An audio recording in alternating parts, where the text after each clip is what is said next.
नमस्कार, मी श्रीकांत उंबरीकर. आपण पाहतात अॅनालायझर न्यूज. लाईक करा, शेअर करा, सबस्क्राईब करा. अॅनालायझरचं ॲप डाउनलोड करा. परवा 19 तारखेला शिवसेना ह्या पक्षाचा 59वा वर्धापन दिन होता. खरं तर त्याच्यामध्ये 2 ठिकाणी वर्धापन दिन सोहळे झाले, म्हणून आम्ही त्याच्यावरती कालच व्हिडिओ केला. आणि उद्धव ठाकरेचं कम ऑन किल मी हे जे वाक्य होतं, म्हणजे सध्याचं जे नेतृत्व होतं त्याच्याबद्दलचा काल व्हिडिओ केला होता. पण मला आज एकूणच शिवसेनेची जी वाटचाल आहे ती तुमच्यासमोर ठेवायची आहे. नेमकं खूप जण अगदी जे चांगल्यापैकी विचार करू शकतात, किमान तारतम्याने विचार करू शकतात, ते सुद्धा बाळासाहेब ठाकरे आणि शरद पवार हे जे 2 प्रादेशिक पक्षाचे जे नेते आहेत यांचं नीट विश्लेषण करत नाहीत. ही सगळ्यात मोठी अडचणीची गोष्ट आहे. शरद पवारांच्या पक्षाचा 10 तारखेला वर्धापन दिन झाला, राष्ट्रवादी काँग्रेस या पक्षाचा, आणि शिवसेनेचा वर्धापन दिन परवा झाला.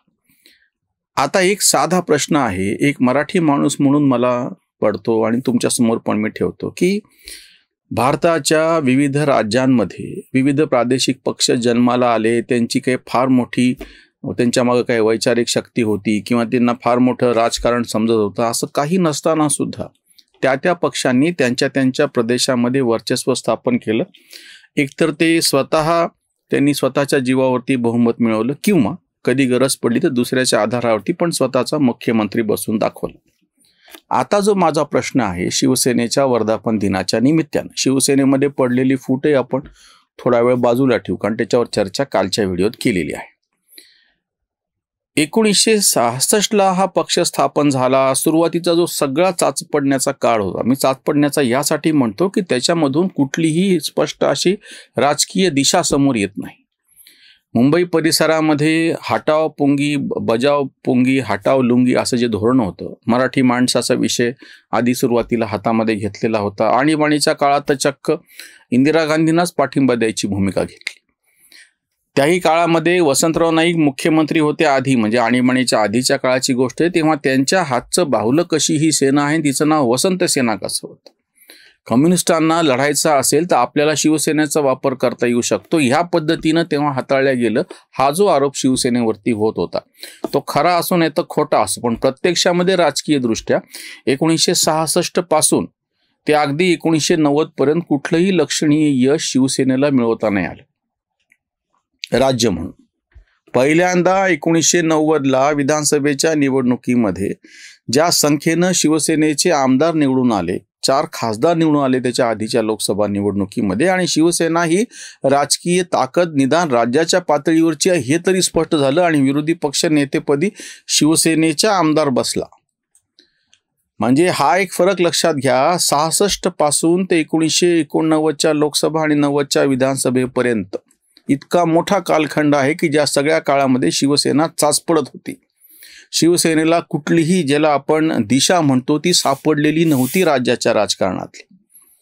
ज्या काळामध्ये जनता पक्षाचा प्रयोग होऊन गेला होता, शरद पवारांनी बाहेर पडून का होईना आणि जनता पक्षाच्या सहाय्यानं प्रत्यक्ष मंत्रिमंडळ स्थापन करून दाखवलं होतं, त्याच्यामुळे विरोधी राजकारण कसं असू शकतं ही दिशा स्पष्ट होत होती.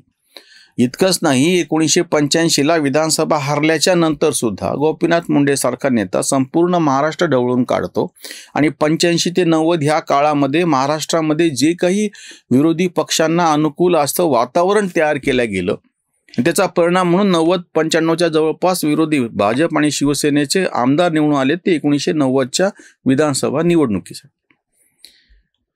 तोपर्यंत शिवसेनेची स्वतःची लाईन लेंथ काही ठरलेली नव्हती. म्हणजे एक प्रादेशिक पक्ष म्हणून अगदी ज्यांना कोणाला बाळासाहेबांच्या करिश्माबद्दल ज्यांच्या विलक्षण अशा कल्पना आहेत त्यांनी याचं उत्तर द्यावं की बाळासाहेबांना सुद्धा 71च्या पेक्षा जास्त आमदार निवडून का नाही आणता आले.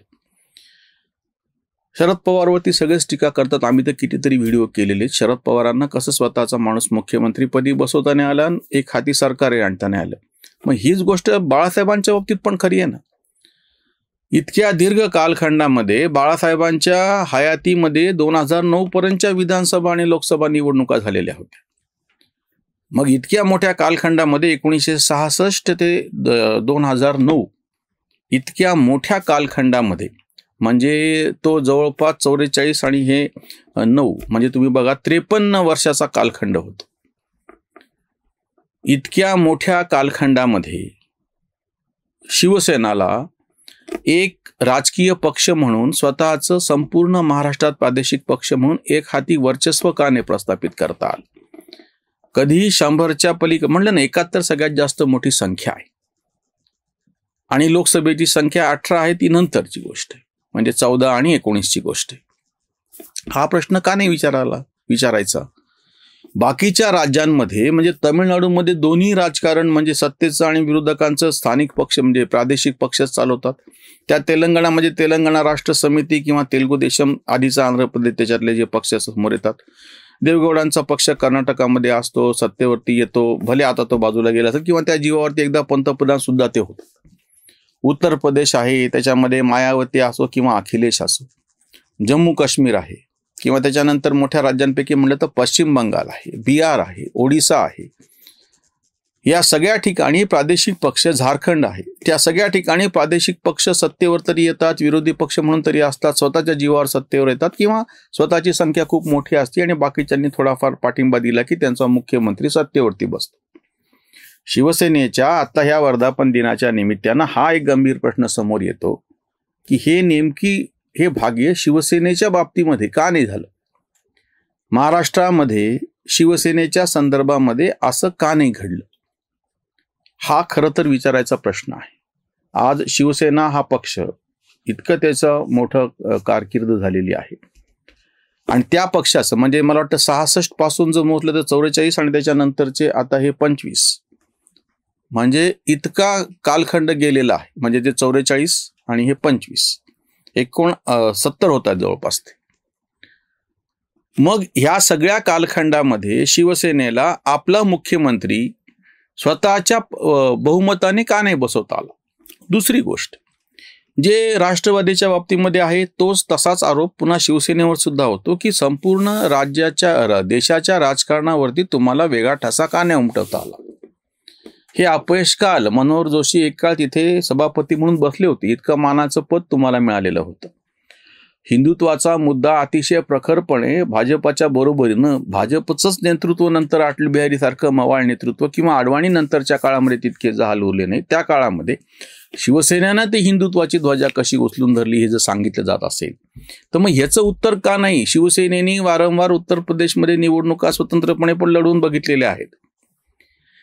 महाराष्ट्राच्या बाहेरही तुम्ही प्रयत्न केला, त्याच्यामध्ये यश मिळालं नाही. ते आपण एक वेळ समजून घेऊ शिवसेनेची मर्यादा काय आणि कशी होती ते. पण महाराष्ट्रामध्ये का नाही झालं? हे विदर्भाच्या म्हणजे पूर्व विदर्भाच्या भागामध्ये तुम्हाला वर्चस्व प्रस्थापित करता नाही आलं, पश्चिम महाराष्ट्रामध्ये करता नाही आलं, उत्तर महाराष्ट्रामध्ये करता नाही आलं. मुंबई विभाग बऱ्यापैकी आणि त्याच्यानंतर मराठवाडा हे दोनच विभाग असे आहेत, काही प्रमाणात उत्तर महाराष्ट्र आणि पश्चिम विदर्भ. म्हणजे असा एक फक्त मध्य महाराष्ट्राचा पट्टा आणि मुंबईचा पट्टा हे दोनच फक्त असे आहेत की ज्या ठिकाणी शिवसेनेचं वर्चस्व राजकीय दृष्ट्या बऱ्यापैकी होतं. पण जसं शरद पवारांना राष्ट्रवादी काँग्रेसच्या माध्यमातून संपूर्ण महाराष्ट्रभर समप्रमाणामध्ये राजकीय वर्चस्व प्रस्थापित करता नाही आलं, त्याच पद्धतीने बाळासाहेबांच्या पासून म्हणतो मी, आता ही सगळ्यांना काय वाटतं माहिती आहे का की ही जी फाटाफूट झाली त्याच्यामुळे असं घडतंय. मी परत एकदा जबाबदारीनं विधान करतो, बाळासाहेब हयात होते किंवा ते कशाला? 1995ची निवडणूक आपण विचार करू. 1995ला महाराष्ट्रात निवडणूक झाली, बाळासाहेबांचा फुल करिश्मा होता. राज ठाकरे, नारायण राणे सगळे शिवसेनेतच होते. उद्धव ठाकरेंचं तर नेतृत्व म्हणून तेवढं पुढं आलेलंच नव्हतं. तरीही 1995 ते 99 म्हणजे 95ची निवडणूक जरी मुख्यमंत्री शिवसेनेचा असला तरी स्वतःचं बहुमत नव्हतं आणि 99ला तर तुम्ही तर सत्ताच गमावली. तेव्हा तर सगळंच होतं. म्हणजे हा प्रश्न कोणी विचारणार की नाही? 1999ला महाराष्ट्रात लोकसभा आणि विधानसभेची निवडणूक एकत्र झाली. काँग्रेसची हानी झालेली होती कारण की शरद पवार बाहेर पडलेले होते. राष्ट्रवादी काँग्रेस म्हणून स्वतंत्रपणे ते लढले होते. केंद्रामध्ये अटल बिहारी वाजपेयीचं सरकार होतं. स्वतःचं सध्या म्हणजे विद्यमान सरकार आपलं असताना सुद्धा भाजप सेनेला बाळासाहेब ठाकरे हयात असताना उद्धव ठाकरे, त्याचे राज ठाकरे, नारायण राणे हे सगळे शिवसेनेमध्ये होते, काय बाहेर पडले होते असं नव्हतं. आणि तरीही शिवसेनेला 1999ला एक हाती सरकारही स्थापन करता नाही आलं, सत्ता तर राखताही नाही आली, सत्ताच गेली निघून. ह्याचं विश्लेषण करणार की नाही? आज शिवसेनेच्या 19व्या वर्धापन म्हणजे 19 तारखेला जो वर्धापन दिन झाला त्या निमित्तानं हे प्रश्न समोर येत आहेत की बाकीच्या राज्यांमध्ये प्रादेशिक पक्षांना स्वतःच्या जीवावरती स्वतःचं सरकार स्थापन करता आलं, मुख्यमंत्री बसवता आला, आणि शिवसेनेला तो का नाही आला? हे शिवसेनेचं राजकीय अपयश आहे. इथेच थांबूयात. धन्यवाद.